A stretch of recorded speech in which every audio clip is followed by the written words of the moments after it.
A recent article argues that Nigeria's economic crisis is no longer about reform pains, but official dishonesty, with government narratives sharply contradicting lived realities. While authorities cite GDP growth and easing inflation, millions face rising poverty, hunger, unemployment, and collapsing purchasing power.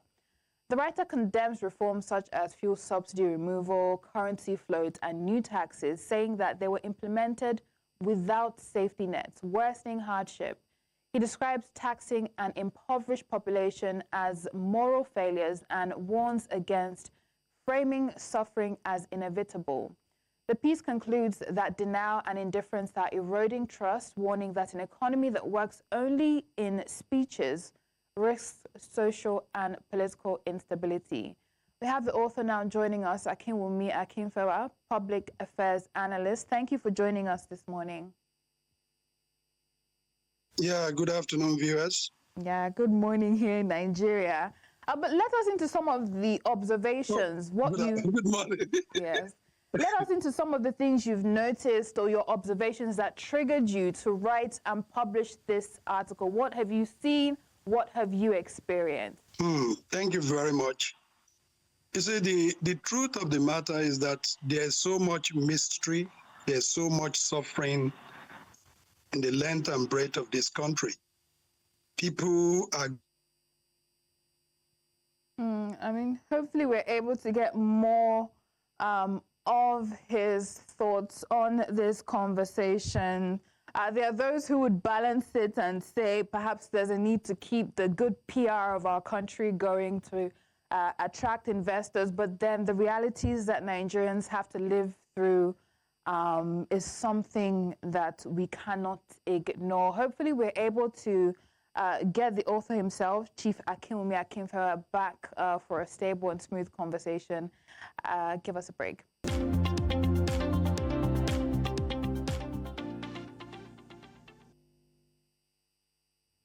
Stop insulting Nigerians. An economy that works only in government speeches is a fraud. Those are the words of Chief Akinwumi Akinfewa, public affairs analyst. He's back with us now to share more of his thoughts and why he holds this perspective. Before the break, you were telling us of what you noticed, what you observed that triggered this very heated piece. So if you can just pick up from there, sir. Yes, exactly. So at very close quarters, I saw the suffering of Nigerians. And I believe that we are not supposed to be suffering like this with what God has endowed this nation with. The suffering is so much, and there is so much banding of figures around that things are turning around, things are moving well, things are, gradually improving. But the reality on ground is saying a different thing entirely. And that was what, spurred me to decide to write that piece. To say it as it should be. Right. And we know that one of the justifications, your piece speaks about the reforms, the lack of a safety net. You have just said that considering the vast amount of resources that Nigeria has, we shouldn't be suffering like this. But we know one of the justifications has been for years, these resources have been mismanaged. It's been said that Nigerians have been living above their means, and so these reforms were necessary. What do you say about that? Hopefully, it seems there's a bit of instability with network there, but I'll just take a segment of what he did write. There was a segment, reforms without relief are reforms against the people. Fuel subsidy removal, currency floats, new taxes, all implemented with brutal speed, without safety nets, without wage protection, without food security. The result? Transport costs exploded, food prices went out of control, small businesses collapsed, purchasing power evaporated, yet government officials still have the audacity to say the worst is over. Over for who? For politicians on allowances, for contractors paid in dollars, for elites insulated, from market prices, and basically exemplifying, that some people are even benefiting from these reforms while it's getting worse for others. The difference there of the impact in reforms. Chief, are you back with us? I'm with you. Yes.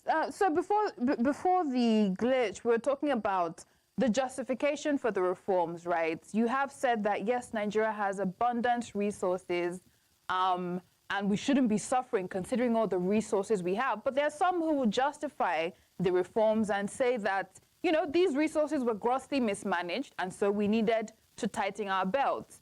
Nigerians were living above their means, and so we needed to fix that. What do you have to say to that as a justification for the reforms and they will say, immediate or short-term suffering that Nigerians are experiencing now?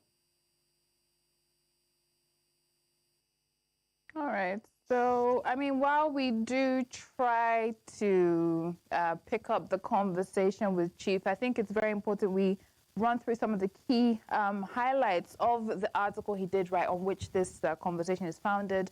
He spoke, just to quote, "An economy that looks good only in official narratives is not recovering.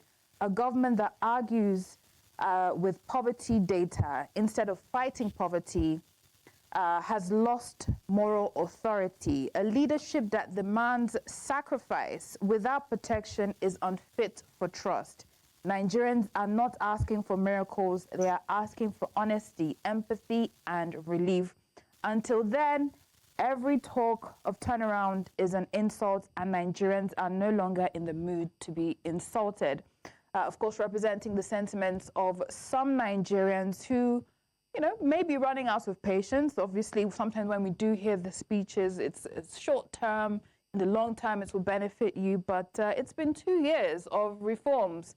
Where are the dividends? Some Nigerians may be asking at the moment. A very insightful piece. We are going to go on a short break again, and hopefully we are able to tie this conversation with the author himself in just a moment, in person of Chief Akinwumi Akinfewa.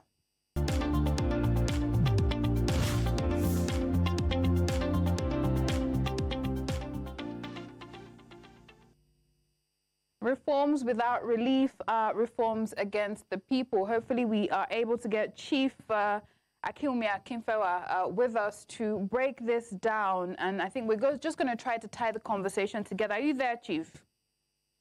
Yeah, I'm with you. Wonderful. So I think over the past 2 years, we have seen a lot of reforms that have been said to be expedient, necessary. What sort of safety nets were missing to cushion the impact on the ordinary Nigerians? And why does it seem that the rich are somewhat insulated from the impact of these reforms, or perhaps even getting richer or benefiting from them?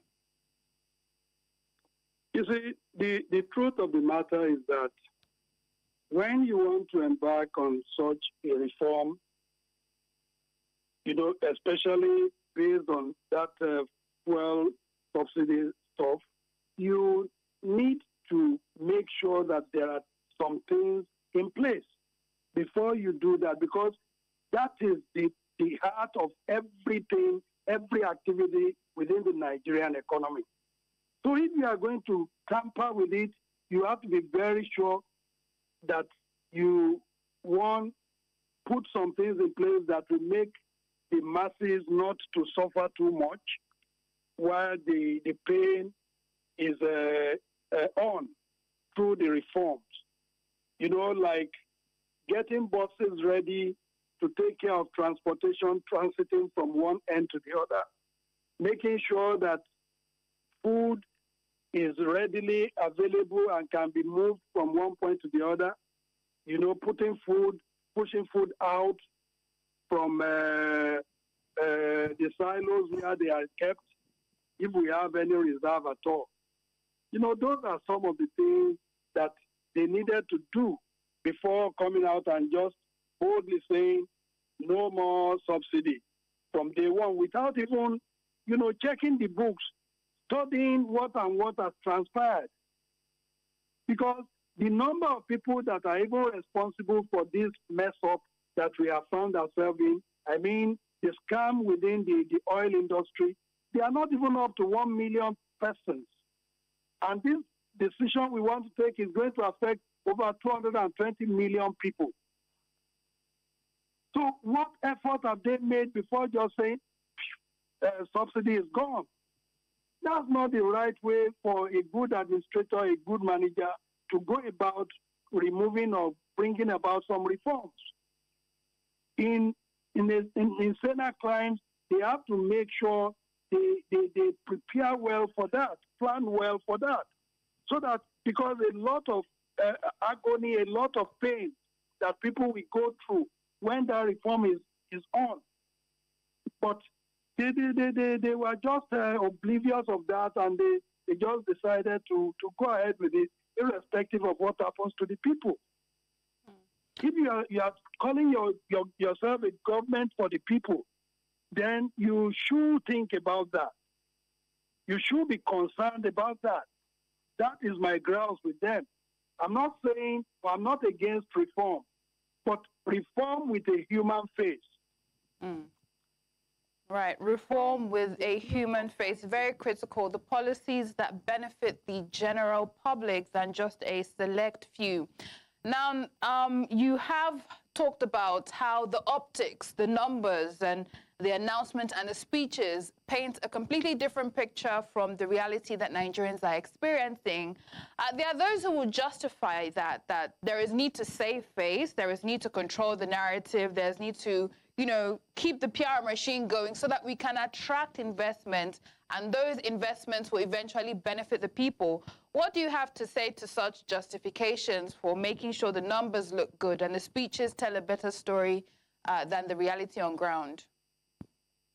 Look, my dear sister, there is an adage that says charity begins from home. No amount of PR you do, if you don't put some basic things in place, no investors, they will not come, because, before you put your money in a particular economy, there are certain things the investors will look at. Do you have enough safety? Do you have power? Do you have good roads?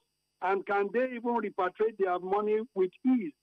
These are basic things that no amount of branding you are doing, no amount of PR you are doing. If you don't fix those things, you are just wasting your time.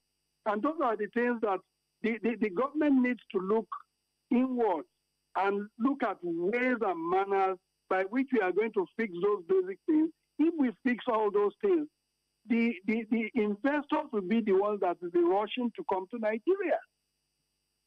So why do we always want to put the cart before the horse? Globetrotting, looking for investors, we are just wasting our time. They are watching and they are seeing what is happening within our economy. So don't let us just deceive ourselves.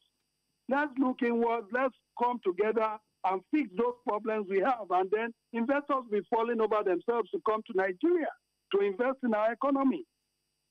So it's not enough to say we are doing PR. It's not. The figures should tell the reality on ground, not deceiving people.